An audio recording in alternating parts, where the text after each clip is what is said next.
Good morning students. आज हम लोग पढ़ेंगे ट्रांसमिशन ऑफ हीट के बारे में।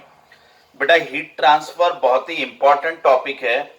हीट ट्रांसफर का इस्तेमाल बड़े बड़े बॉयलर्स में, जहां पर कंबशन की प्रोसेस होती है, उसके वॉल फ्रेम करते समय, कंटेनर फ्रेम करते समय, फॉर एग्जांपल आप मान लो अपने कार की इंजन हो गई, एरोप्लेन की इंजन हो गया, अलग अलग पार्ट्स हो गए, बॉयलर हो गया, इनमें जो वॉल बनाई जाती है यानी कंटेनर की वॉल, उसमें से हीट कैसे कंडक्ट होगा, कितना थिकनेस रहना चाहिए, मटेरियल की थर्मल कंडक्टिविटी क्या रहनी चाहिए, इन सब चीजों के बारे में आप लोग ट्रांसमिशन ऑफ हीट्स में पढ़ते हो। बेटा, हीट आपकी ट्रांसफर होती है तीन तरीके से। एक होता है कंडक्शन, दूसरा कन्वेक्शन, तीसरा रेडिएशन। कंडक्शन ये जनरली सॉलिड में होता है, लिक्विड में जो होता है उसे कन्वेक्शन कहते हैं, और मीडियम या बिना मीडियम या तो गैसेस, इनमें से होने वाले को कहते हैं रेडिएशन। Conduction, convection, radiation. अगर आप रफली याद रखना चाहो तो कंडक्शन हो गया सॉलिड में, कन्वेक्शन हो गया लिक्विड में, और रेडिएशन हो गया गैसेस में। लेकिन रेडिएशन को यह कहा जाता कि it is a mode of heat transfer with और विदाउट मीडियम। आप तीनों चीजों को कंपेयर करके देख सकते हो। अब हम लोग ले लेंगे mode of heat transfer. Three type के मोड ऑफ हीट ट्रांसफर है। पहला वाला ले लिया मैंने कंडक्शन, जो जनरली सॉलिड में आप देखोगे। सेकंड रहता बेटा हमारा कन्वेक्शन। कन्वेक्शन जो रहता है वो लिक्विड में देखते हैं हम ज्यादातर। और थर्ड वन इज रेडिएशन। आप रेडिएशन को वैसे गैसेस में कह दो, लेकिन ये कंपलसरी नहीं है। अब सॉलिड में कंडक्शन कैसे होता है वो देख लेना। जैसे ये कोई सॉलिड मटेरियल ले लिया, एक ब्लॉक ले लिया आपने, इसमें ये अलग अलग एटम्स रहते हैं, मॉलिक्यूल्स रहते हैं जो क्लोजली पैक रहते हैं। सॉलिड जो है वो सॉलिड में एटम्स बहुत नजदीक में रहते हैं, ऐसे पूरे पैक रहते हैं। यहां पे मान लो आपने हीट सप्लाई किया, ये वाले एंड पे हीट सप्लाई कर रहे हो आप। अब देखना बेटा, ये जैसे ही हीट लेता है, पहले हीट तो ये वाले मॉलिक्यूल को या एटम को मिलेगा, और ये वाला जो पार्टिकल है ये वाइब्रेट होना चालू करेगा, और ड्यू टू वाइब्रेशन, ये जब वाइब्रेट होगा तो ये आजू बाजू वाले को टकराएगा, और टकराने की वजह से ये इन तीनों को अपनी एनर्जी ट्रांसफर करेगा। इसके बाद ये तीनों को एनर्जी मिल गई। अब ये तीनों भी वाइब्रेट होने लगेंगे ड्यू टू एनर्जी, वैसे वाइब्रेट होने लगेंगे अबाउट देयर मीन पोजीशन। फिर जब ये वाइब्रेट होंगे तब ये आजू बाजू वालों को टकराएंगे, तो इनके ऊपर ये टकराए, सो टकराने की वजह से इन्होंने अपनी एनर्जी इसको ट्रांसफर की। सेम यही प्रोसेस बार बार रिपीट होते रहती है। बाद में वापस से ये वाले पार्टिकल वाइब्रेट हो गए, ये बाजू वाले को टकराएंगे और अपनी हीट ट्रांसफर करेंगे। तो इस तरीके से इसमें हीट ट्रांसफर होती है from one end to another end. बेटा, ये स्लो प्रोसेस होती है, इसमें टाइम लगता है। इसके अलावा यहां पे एक्चुअल में पार्टिकल मूव नहीं होता, यानी ये क्या जगह पे ही वाइब्रेट होता रहता, यानी उसी जगह पर वो मीन पोजीशन के अराउंड वाइब्रेट होता रहता। ऐसा नहीं होता कि इसने हीट ले लिया और ये चला गया, ऐसा नहीं हुआ। ये जगह पे ही वाइब्रेट हो रहा है, उसने अपनी जगह नहीं छोड़ी। तो यहां पे heat is transferred without actual motion of particle. तो इसमें without actual motion of particle, यहां हीट तो ट्रांसफर हुई लेकिन यहां पार्टिकल मूव नहीं हुआ, पार्टिकल सिर्फ जगह पे ही वाइब्रेट हो रहा था। Clear?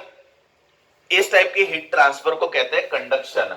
So in conduction heat is transferred without actual motion of the particle. बेटा, इसमें हीट ट्रांसफर का फॉर्मूला क्या रहता?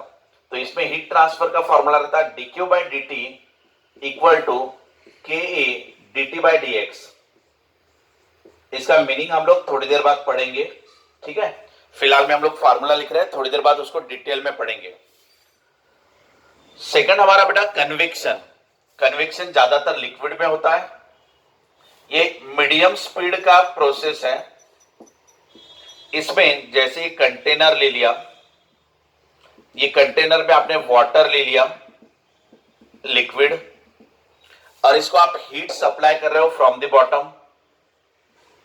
ये ऐसे आपने हीट सप्लाई किया। अब कंडक्शन और कन्वेक्शन में क्या डिफरेंस है वो आप देखोगे, ठीक है ना। यहां पे जो बॉटम के पार्टिकल्स है वाटर के, मॉलिक्यूल कहो, ये सबसे ऊपर वाले ले लिए, बीच में की कोई लेयर ले लिया आपने ऐसे। अब देखना पड़ा कन्वेक्शन में क्या होता, जैसे आप हीट ट्रांसफर करते हो, सबसे पहले हीट किसको मिलेगी, जो बॉटम में पार्टिकल है उनको मिलेगी। तो ये सभी पार्टिकल हीट लेंगे, हीट एनर्जी लेने के बाद ये लाइट हो जाते हैं, उनका वेट कम हो जाता कंपैरेटिवली। और जो ऊपर वाले पार्टिकल थे, ये ऊपर वाले पार्टिकल कंपैरेटिवली ठंडे थे, इसके कंपैरिजन में ये ठंडे हैं। और जो ठंडे वाले पार्टिकल है वो हेवी रहते, तो ये वाले पार्टिकल हेवी रहेंगे और ये वाले पार्टिकल लाइट हो जाएंगे। तो हेवी वाला पार्टिकल नीचे की तरफ आएगा ऐसा, और ये जो लाइट बन चुका है ये ऊपर की तरफ जाएगा ऐसा। तो ऊपर वाले ठंडे पार्टिकल नीचे आना चालू करते हैं, और नीचे के गर्म पार्टिकल जो हीट ले चुके हैं, जिनका वेट कम हो चुका है, ये ऊपर जाना चालू करते हैं। आपने देखा होगा कभी भी पानी को बॉईल करो आप, पानी को जब आप बॉईल करते हो तो वहां पे नजर आता आपको कि नीचे के पानी के पार्टिकल्स ऐसे ऊपर आ रहे हैं, ऐसे दिखाई देता। तो यहाँ पे एक्चुअल पार्टिकल मूव होते हैं। एक पार्टिकल आता है, हीट लेता है, चला जाता है, दूसरा पार्टिकल आता है, हीट लेता है, चला जाता है। तो ये पानी का सर्कुलेशन यहाँ पे चालू रहता है, इसे कहते हैं कन्वेक्शन। यानी यहाँ पे heat is transferred with actual motion of particle. यहां पार्टिकल एक्चुअल में मूव होते हैं, हीट लिया चला गया, हीट लिया चला गया। यहां पे ऐसा नहीं हुआ था, ये पार्टिकल सिर्फ जगह पे वाइब्रेट हुआ था, ठीक है बेटा। इसमें हीट ट्रांसफर का फॉर्मूला रहता dq by dt equal to H A delta T. ये भी हम लोग थोड़ी देर के बाद डिस्कस करेंगे। ये मोड ऑफ हीट ट्रांसफर हुआ। ये होगा बेटा हमारा कन्वेक्शन, ये मीडियम प्रोसेस है। लास्ट वाला लिया हमने रेडिएशन। अब रेडिएशन के लिए मीडियम रहे तो भी ठीक, मीडियम ना रहे तो भी ठीक, इसके लिए मीडियम की जरूरत नहीं होती। फॉर एग्जांपल जैसे सन ले लिया आपने, अब सन से लाइट रे आ रही अर्थ तक, ये अर्थ कंसिडर किया। सन से लाइट रेज ऐसे जाती है in the form of electromagnetic waves, ये ऐसे। तो ये जो हीट ट्रांसफर हो रही वो in the form of waves हो रही है। So heat is transfer in the form of electromagnetic wave. ये इलेक्ट्रोमैग्नेटिक वेव के टर्म में ट्रांसफर हो रही। तो बेटा ये तो बहुत फास्ट हुआ, क्योंकि वेव बहुत फास्ट ट्रैवल करती है, तो ये आपकी सबसे फास्ट प्रोसेस है, या आप इसको फास्टेस्ट कह सकते हो अगर आपने इसको फास्ट कहा तो। ये वाला तो स्लो प्रोसेस है, उससे ज्यादा स्पीड इसकी है, उससे ज्यादा स्पीड इसकी है, ठीक है। अभी आपकी फास्टेस्ट प्रोसेस होगी ये। इसके लिए विथ और विदाउट मीडियम, यहां पे जैसे यहां पे अर्थ का एटमॉस्फेयर होगा, यहां सन का एटमॉस्फेयर होगा, तो यहां सन का एटमॉस्फेयर से भी पास होगा, अर्थ के एटमॉस्फेयर से भी पास होगा, और बीच में वैक्यूम है तो वैक्यूम से भी पास होगा। यानी हीट ट्रांसफर होने के लिए मीडियम कोई जरूरी कंडीशन नहीं है, ये सबसे फास्ट प्रोसेस है। अब आप तीनों प्रोसेस को कंपेयर कर लो बेटा, और इसका भी फॉर्मूला जो आएगा वो क्या आएगा, इसका फॉर्मूला आएगा dq by dt equal to sigma A T to the power 4। इसमें और मॉडिफिकेशन है, यहाँ कोफिशिएंट ऑफ इमिशन से वगैरह मल्टीप्लाई होता है बाद में। ये थर्ड फॉर्मूला, ये आपका कंडक्शन का फॉर्मूला, ये आपका कन्वेक्शन का फॉर्मूला, ये आपका रेडिएशन का फॉर्मूला। ये स्टीफन्स लॉ ने दिया था, इसलिए इसको स्टीफन्स लॉ कहते हैं। और ये जो है सिग्मा, वो स्टीफन्स कांस्टेंट है आपका। सिग्मा जो है वो क्या है आपका, स्टीफन्स कांस्टेंट। अब बेटा इसमें हम थोड़े टर्म्स के मीनिंग देख लेते हैं। डीक्यू यानी क्या, हीट ट्रांसफर, जो हीट ट्रांसफर हो रही है वो DQ in time delta T. Delta T समय में, dq is the heat transfer in time delta t, k is thermal conductivity, that is a constant, a यानी area of cross section, delta t is the temperature difference, dx is the length, यहां पर भी dq यानी क्या heat, dt यानी time, ये h यानी coefficient constant वाला फॉर कन्वेक्शन, कन्वेक्शन का कांस्टेंट, a यानी area of cross section, delta t is temperature difference, यहां पे भी dq is heat transfer, dt is time, sigma is Stephen's constant, a is area of cross section, t is temperature। तो आप एक चीज देखो बेटा, सभी फॉर्मूले में हमने rate of flow of heat लिया है, dq by dt यानी rate of flow of heat, heat कितने स्पीड से फ्लो हो रहा है, that is the rate of flow of heat है। हर एक में कांस्टेंट आ रहा है, जैसे यहाँ पे k है, यहाँ पे h है, यहाँ पे सिग्मा है, ऐसे तीनों तरफ एक एक कांस्टेंट लिए हुए है। a यानी क्या एरिया ऑफ क्रॉस सेक्शन, तो जैसे इसका एरिया ऑफ क्रॉस सेक्शन, इसका area of cross section A होगा, यहाँ पे इसका एरिया, यहाँ पे कितना एरिया है वो एरिया लोगे आप, ठीक है ना। वैसे यहाँ पे इसका सरफेस एरिया कितना है जिससे हीट ट्रांसफर हो रही, या ये जो रिसीव कर रहा है इसका सरफेस एरिया कितना है, तो इसका सरफेस एरिया रहेगा तुम्हारा 4πr², जिसमें से हीट बाहर निकलेगी, ये एरिया। तो बेटा ये कितने एरिया से हीट बाहर निकल रही है वो एरिया यहाँ पर है, ये कितने एरिया को हीट दी जा रही है वो यहाँ पर है, यहां कितने एरिया से हीट ट्रांसफर हो रही है, ये एरिया आ गया आपका, समझ में आ रहा है। सो ए यानी क्या एरिया जिससे हीट ट्रांसफर हो रही है, एरिया जहां पे हीट दी जा रही है, यहाँ पे इसका सरफेस एरिया, ठीक है। Rate of flow of heat यानी हीट फ्लो होने की स्पीड, और टी यानी टेम्परेचर, क्योंकि टेम्परेचर रहेगा तभी हीट ट्रांसफर होगी, तो हर एक जगह पर टेम्परेचर आ रहा है, यहाँ पे भी टेम्परेचर आएगा, यहाँ पे भी टेम्परेचर आएगा, यहाँ पे भी टेम्परेचर आएगा। अभी तीनों लॉज को हमें डिटेल में पढ़ना है, ये और ये हम लोग नेक्स्ट लेक्चर में कवर करेंगे, कन्वेक्शन और रेडिएशन को। आज हम लोग मेनली फोकस करते हैं कंडक्शन के ऊपर, ठीक है। कंडक्शन आपका मेन टॉपिक है, कभी कभी आपको कन्वेक्शन पे क्वेश्चन आते हैं, रेडिएशन पे भी बहुत बार क्वेश्चन आते हैं। ज्यादातर आपके सिलेबस में कंडक्शन और रेडिएशन ये ज्यादातर पूछा जाता, कन्वेक्शन पे कभी कभी क्वेश्चन आ सकते हैं आपको, ठीक है। आज हम लोग सिर्फ कंडक्शन के ऊपर अभी फोकस करेंगे।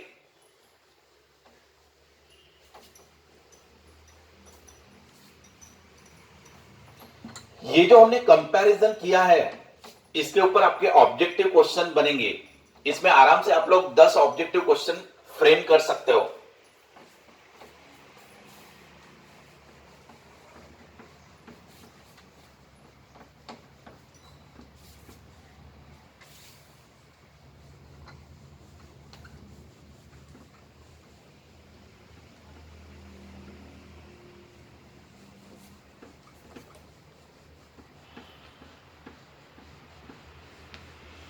पूरा लेक्चर बराबर सुनना बेटा।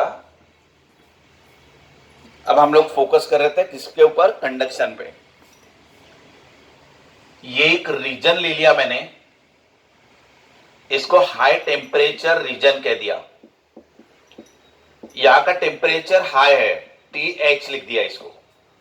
हाई टेम्परेचर को क्या लिखा मैंने, TH।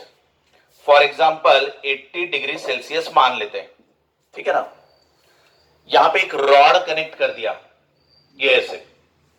अब ये जो रॉड कनेक्ट किया है, इस रॉड का एरिया ऑफ क्रॉस सेक्शन ये रहेगा। ऐसा भी हो सकता है बेटा आपका रॉड ऐसा रहे, बराबर ध्यान देना, न्यूमेरिकल्स में ऐसा भी रह सकता है कि रॉड हमारा ऐसा रहे।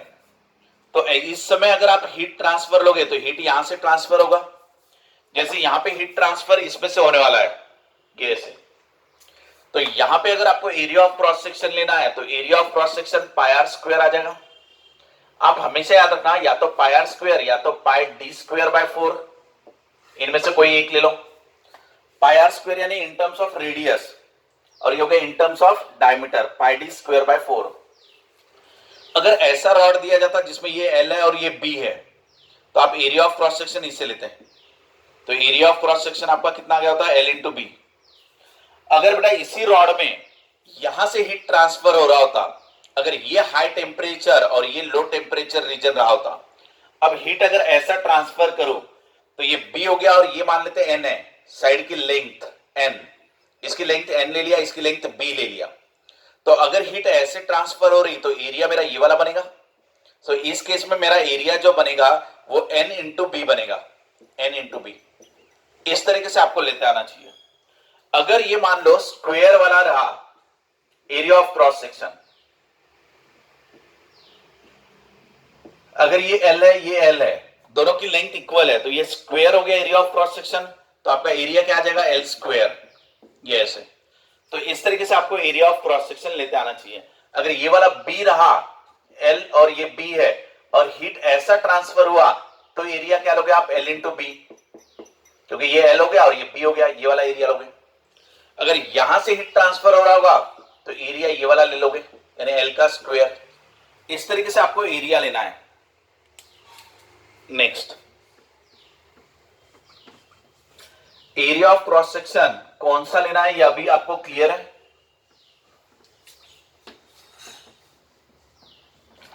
ये हो गया हमारा हाई टेम्परेचर रीजन। इस तरफ ले लेते बेटा लो टेम्परेचर रीजन, ये आपका लो टेम्परेचर। लो टेम्परेचर को कह दो TL, मान लेते 20 डिग्री सेल्सियस, ठीक है। और ये था हमारा हाई टेम्परेचर। आप इसको ऐसे अंदर तक भी दिखा सकते हो, लेकिन ये अंदर तक लिया तो फिर यहां से भी हीट ट्रांसफर आएगा, यहां से भी, बट ये निग्लेजिबल पार्ट लेंगे हम लोग। ये वाला मेन पार्ट ये वाला ले रहे हैं जहां से हीट एंटर कर रही है, ठीक है।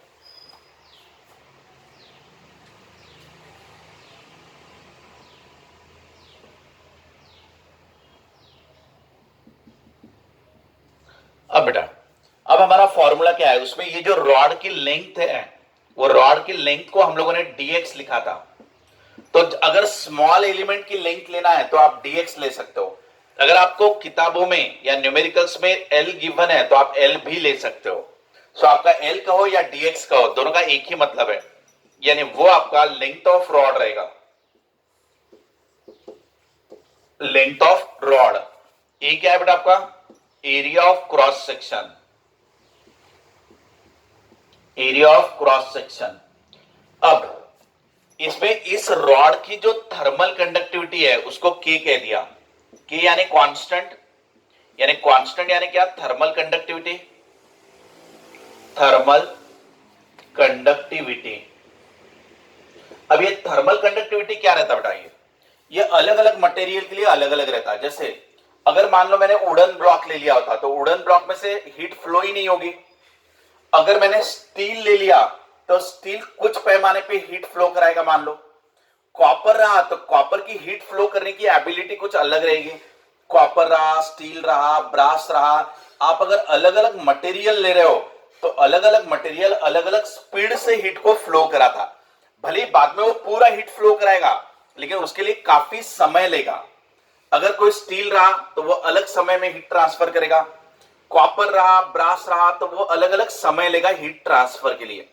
तो अलग अलग मटेरियल की अलग अलग एबिलिटी रहती हीट को फ्लो कराने की, जिसे आप थर्मल कंडक्टिविटी से दिखाते हो। सो K is constant for one material. जैसा कॉपर ले लिया तो कॉपर के लिए K कांस्टेंट है, फिक्स है। बट कॉपर की जगह पे अगर आप स्टील इस्तेमाल कर रहे हो तो आपका K की वैल्यू चेंज हो जाएगी। अगर आपने ब्रास इस्तेमाल किया, मटेरियल चेंज कर दिया तो K की वैल्यू चेंज हो गई। और अगर सेम मटेरियल इस्तेमाल करोगे तो आपका K सेम रहेगा। तो ये K क्या इंडिकेट करता है, उस मटेरियल की हीट फ्लो करने की कैपेसिटी या एबिलिटी, ठीक है। सो ये हो गया आपका थर्मल कंडक्टिविटी। अब बेटा dq बाय dt का formula, dq by dt equal to formula क्या है, Ka dt बाय dx। सभी बच्चों ने इस फॉर्मूले को मिनिमम 15 से 20 बार लिख के पहले याद कर लेना चाहिए। आप लोग इस फॉर्मूले को पूरा लिखो, 10 टाइम्स 20 टाइम्स लिख लो। एक बार वो फॉर्मूला याद हो गया तो आपका कॉन्फिडेंस बढ़ता है फिर। तो आप इस फॉर्मूले को पहले रट लेना अच्छे से। अब इसके टर्म्स के मीनिंग के क्लियर हो गया आपको, थर्मल कंडक्टिविटी, ए यानी area of cross section. Now what is the delta T, delta T का मतलब टेम्परेचर डिफरेंस, क्योंकि हीट जो फ्लो होगा वो due to temperature difference flow होगा। ये हाई टेम्परेचर है, ये लो टेम्परेचर है, सो हाई टेम्परेचर के से लो टेम्परेचर की तरफ हीट फ्लो होगा। सो हीट फ्लोज यानी ये dq by dt due to the temperature difference. जैसे करंट फ्लो होता है ड्यू टू पोटेंशियल डिफरेंस, पानी फ्लो होता है ऐसे ऊपर से नीचे, ये ऊपर का लेवल हाई लेवल, ये लो लेवल, तो water flows from high level to low level, वैसे heat flows due to the temperature difference from high temperature to low temperature. अब ये बेटा delta T equal to temperature high minus temperature low. High temperature कितना दिया है मैंने 80 degree Celsius, और low temperature कितना दिया है मैंने 20 डिग्री सेल्सियस, तो ये कितना गया 60 डिग्री सेल्सियस। ये हो गया टेम्परेचर डिफरेंस। बेटा टेम्परेचर डिफरेंस के बारे में याद रखना, आप यहां केल्विन में कन्वर्ट करके भी डिफरेंस लोगे तो इतना ही आएगा, क्योंकि इसमें +273, इसमें +273 कर देना और उसके बाद उसका डिफरेंस लेना तो भी इतना ही आएगा। यानी 80 डिग्री सेल्सियस को केल्विन में कन्वर्ट करोगे तो वैल्यू भले ही अलग मिले, लेकिन अगर आप टेम्परेचर डिफरेंस जब निकालोगे तो ये 60 डिग्री सेल्सियस या 60 केल्विन ये सेम ही आएगा। तो ये पॉइंट याद रख लेना आप, ठीक है ना, इसलिए मैं टेम्परेचर डिफरेंस कैसे भी ले सकता हूं। अब dx बचा, what is the dx? dx is nothing but the length of the conductor जिसमें से हीट फ्लो हो रहा है।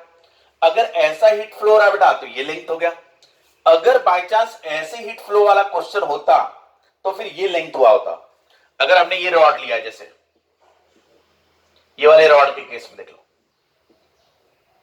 अगर बेटा यहां से हीट फ्लो हो रहा है तो ये मेरा एरिया हुआ और ये मेरी लेंथ हुई। लेकिन अगर हीट ऐसा फ्लो हो रहा होता, यानी इस तरफ दिया होता हाई टेम्परेचर और इस तरफ दिया होता लो टेम्परेचर, तो आपकी हीट ऐसे फ्लो होगी ऊपर से नीचे, तब आपका एरिया ये रहेगा, जबकि लेंथ आपकी ये रहेगी, ये एल रहेगा। तो ये जो लेंथ ऑफ रॉड यानी जहां से हीट फ्लो हो रही, तो लेंथ ऑफ रॉड ये होगा, एरिया ऑफ क्रॉस सेक्शन ये होगा। अभी क्लियर? आपको एरिया ऑफ क्रॉस सेक्शन और लेंथ समझ में आना चाहिए। जिस रास्ते से हीट फ्लो होते हुए जा रही है उस रास्ते की लंबाई, that is the length of the conductor. अब बेटा what is mean by dx by dt या dt by dx? dt by dx is nothing but temperature gradient. क्या कहते हैं बेटा इसको? Temperature gradient. टेम्परेचर ग्रेडियंट का मतलब rate of flow of temperature with respect to distance. यानी यहां का टेम्परेचर हाई होगा, जैसे मान लेते हैं यहां का टेम्परेचर है 80 डिग्री सेल्सियस, इतने डिस्टेंस पे जाने के बाद ये हो जाएगा मान लो 60, इतने डिस्टेंस के पे जाने के बाद ये हो गया मान लो 40, ऐसा मान लिया। तो बराबर देखो rate of flow of temperature, rate of change of temperature with respect to distance, इतने डिस्टेंस पे जाने के बाद इतने से टेम्परेचर चेंज हुआ, इतने डिस्टेंस पे जाने के बाद इतने से टेम्परेचर चेंज हुआ। तो टेम्परेचर कितने से चेंज होगा? कितना डिस्टेंस ट्रैवल करने के बाद। हर 1 सेंटीमीटर के बाद टेम्परेचर 5 से कम कम होते जा रहा है, ऐसा भी मान सकते हैं कि rate of change of temperature with respect to distance, जैसे जैसे डिस्टेंस कवर करते जाएंगे वैसा वैसा टेम्परेचर कितने से चेंज होते जा रहा है, that is a temperature gradient, dt by dx। और बेटा ये dq का मतलब क्या था? हीट, जबकि dt का मतलब क्या था? टाइम। और अगर मैंने dq by dt कह दिया तो इसका मतलब होता है rate of flow of heat, rate of flow of heat. ये वाला भी पॉइंट अच्छे से समझ लो। ओनली dq यानी amount of heat flow in time delta T, delta T समय में कितना हीट फ्लो हुआ वो ये हो गया। लेकिन dq by dt कह दिया तो ये हो गया rate of flow of heat, heat flow होने की स्पीड। क्लियर यहां तक? तो ये आपका हो गया बेटा फॉर्मूले के बारे में कि कंडक्शन क्या होता है, कंडक्शन का फॉर्मूला क्या है वो आप यहां से क्लियर कर लो। ओके, अब हम लोग आगे बढ़ेंगे कंपैरिजन पे।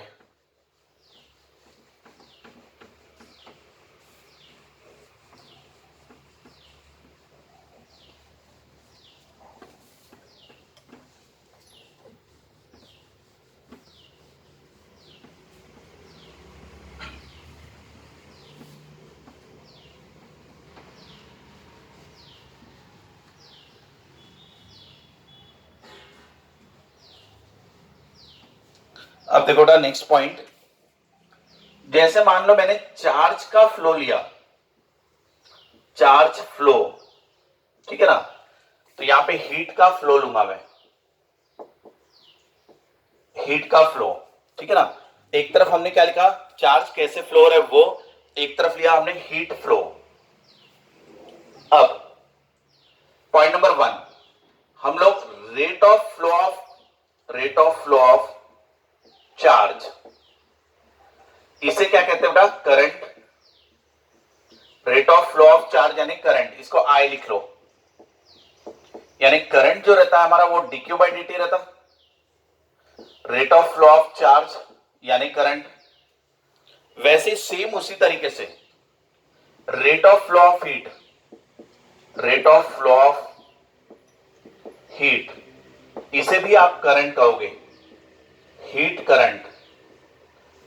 ये करंट को आप आई से दिखा दो, यानी आई यानी rate of flow of heat, dq by dt कह दो, या तो अगर आप चाहते हो तो dh बाई dt कह दो।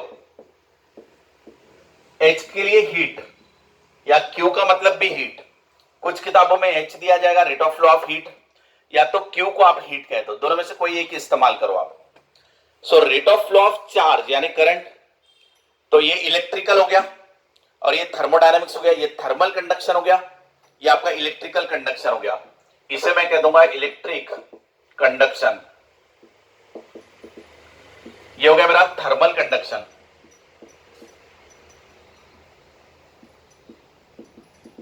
यानी हीट का फ्लो होना, ये इलेक्ट्रिक चार्ज का या करंट का फ्लो होना।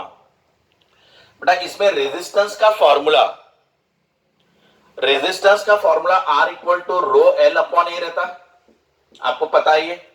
जैसे ये रॉड रहा, इसका एरिया ऑफ क्रॉस सेक्शन हम लोग लेते थे A, लेंथ ऑफ कंडक्टर लेते थे L, और इसका रेजिस्टिविटी लेते थे रो। तो ये इसका रेजिस्टेंस जो है, इसका रेजिस्टेंस, और ये रो गया रेजिस्टिविटी। तो रेजिस्टेंस जो है वो R equal to rho L upon A फॉर्मूले से आता था। अब बताओ बेटा, रेजिस्टिविटी जो रहता है वो 1 अपॉन कंडक्टिविटी होता है, यानी sigma. Resistivity is the reciprocal of conductivity, conductivity को सिग्मा से दिखाया, रेजिस्टिविटी को रो से दिखाया। अब इसको कन्वर्ट कर दो आप, तो ये लेंथ हो गया और ये रेजिस्टिविटी को 1 अपॉन कंडक्टिविटी लिख दो और ये एरिया हो गया। तो ये रेजिस्टेंस का फॉर्मूला है। सेम वही फॉर्मूला यहां पे भी आएगा, रेजिस्टेंस का फॉर्मूला रो एल अपॉन ए, यानी रेजिस्टिविटी की जगह 1 अपॉन कंडक्टिविटी ले लो और ये हो जाएगा एल अपॉन के इंटू ए। तो बेटा एल अपॉन के, ये आपका रेजिस्टेंस का फॉर्मूला आ चुका है। इसके बाद अब इसका जो डायग्राम रहेगा, ये रॉड से आपका हीट फ्लो हो रहा है बेटा, ये वाला रॉड है हमारा, इस रॉड से हमारा हीट फ्लो होगा। तो ये हमारा एरिया ऑफ क्रॉस सेक्शन, ये लेंथ ऑफ कंडक्टर जिससे हीट फ्लो होगा, तो ये rate of flow of heat, और ये इसका रेजिस्टेंस। ये जो रेजिस्टेंस है वो हीट के लिए है, तो इसलिए इसको TH लिख देंगे, यानी ये हो गया थर्मल रेजिस्टेंस, थर्मल रेजिस्टेंस। अगर मान लो इस लेंथ को मैंने dx कहा, तो आप इसको ऐसे भी लिख सकते हो, dx अपॉन के, या तो L अपॉन के। ये हो गया हमारा थर्मल रेजिस्टेंस। क्लियर। इसके बाद अगर ओहम्स लॉ का इस्तेमाल करें, तो ओहम्स लॉ क्या है हमारा, V equal to I R. यानी अगर मुझे यहां से करंट चाहिए तो current equal to V divided by R। अब ये करंट यानी क्या, rate of flow of charge, that is dq by dt। ये rate of flow of charge है मेरा। ये जो है V का मतलब क्या, पोटेंशियल डिफरेंस, और ये जो है वो क्या है मेरा, रेजिस्टेंस। अब ये पॉइंट को आप अच्छे से देखना, अगर ये dq बाय dt है तो यहां पे भी मैं लिख सकता हूं Ohm's law, Ohm's law V equal to I R, इसको रीअरेंज करेंगे, यानी I equal to V upon R, I equal to V upon R. अब बेटा जो थर्मल करंट है वो rate of flow of heat dq by dt, ये जो है हमारा करंट यानी rate of flow of heat हो गया। अब ये पोटेंशियल डिफरेंस की जगह पर यहां पे क्या आ जाएगा, temperature difference, that is delta T, और थर्मल रेजिस्टेंस कितना आ जाएगा, L अपॉन के। ये हो गया आपका थर्मल रेजिस्टेंस। आप देखो बेटा बराबर, Ohm's law V equal to I R, so I equal to V by R, current यानी rate of flow of charge, current flow होता है ड्यू टू पोटेंशियल डिफरेंस, और ये रहता है रेजिस्टेंस। तो बस वैसे ही लिखा हुआ है यहाँ पे, ये हो गया rate of flow of heat, जैसे rate of flow of charge था वैसे rate of flow of heat, heat flow होता है ड्यू टू टेम्परेचर डिफरेंस, और ये हो गया आपका thermal resistance, that is L upon के। ये आप कंपैरिजन बराबर देखना, आपको ये कंपैरिजन के ऊपर भी ऑब्जेक्टिव क्वेश्चन बनते हैं आपके आराम से। इसके अलावा और दो कंपैरिजन लेंगे।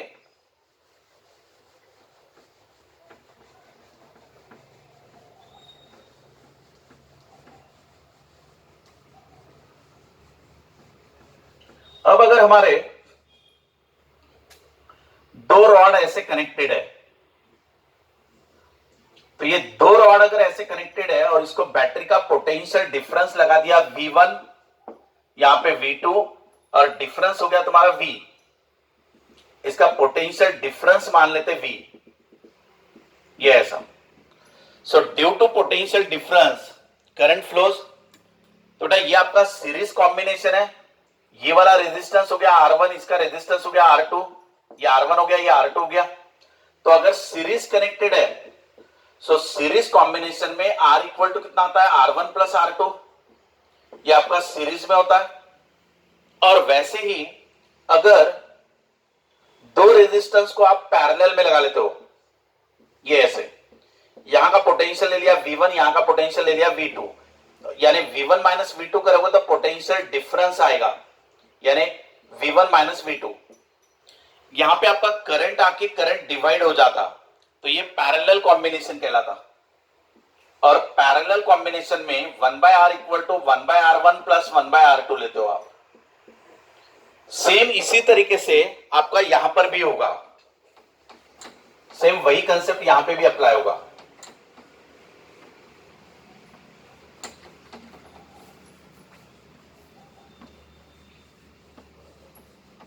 बराबर ध्यान रखना बेटा।